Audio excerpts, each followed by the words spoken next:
Shalom Bapak Ibu Saudara sekalian dikasihi Tuhan Yesus Kristus. Mari di akhir minggu ini kita bersama-sama merenungkan kebenaran firman Tuhan. Tema kita hari ini adalah tidak sulit tapi mustahil. Bacaan kita terambil dari Roma 8 ayat 11-12 yang berbunyi demikian. Dan jika roh Dia yang telah membangkitkan Yesus dari antara orang mati diam di dalam kamu, maka Ia yang telah membangkitkan Kristus Yesus dari antara orang mati akan menghidupkan juga tubuhmu yang fana itu oleh rohnya yang diam di dalam kamu. Jadi saudara-saudara, kita adalah orang-orang berhutang, tetapi bukan kepada daging supaya hidup menurut daging. Anda mungkin pernah mendengar seorang teman berkata, "Nggak mudah jadi orang Kristen.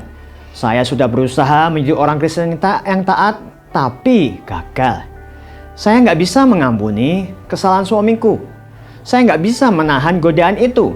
Saya nggak bisa mentaati apa yang firman Tuhan katakan." Atau mungkin kita sendiri juga punya pemahaman yang demikian.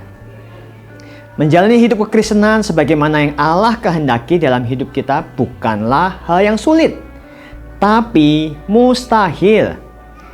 Jika Roh Kudus yang membangkitkan Yesus dari kematian, yakni Roh Kudus, tidak berdiam dalam hidup kita. Tanpa Roh Kudus, kita bukan saja mustahil untuk diselamatkan, namun dalam menjalani hidup ini kita tidak bisa hidup dalam ketaatan sebagaimana yang Allah kehendaki. Tuhan Yesus berkata di dalam Injil Yohanes 15 ayat 5, "Di luar aku, kamu tidak dapat berbuat apa-apa." Sebaliknya Rasul Paulus berkata di dalam Filipi 4 ayat 13, "Segala perkara dapat kutanggung di dalam Dia yang memberi kekuatan kepadaku." Bersyukurlah karena Roh Kudus tinggal di dalam hidup Anda dan saya.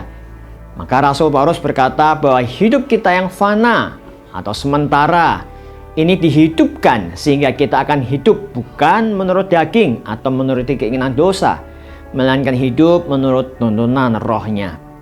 Mari kita terus memberi diri kita menjalani kehidupan kekristenan yang bukan saja sulit ini, namun juga mustahil melalui tuntunan Roh Kudus. Amin.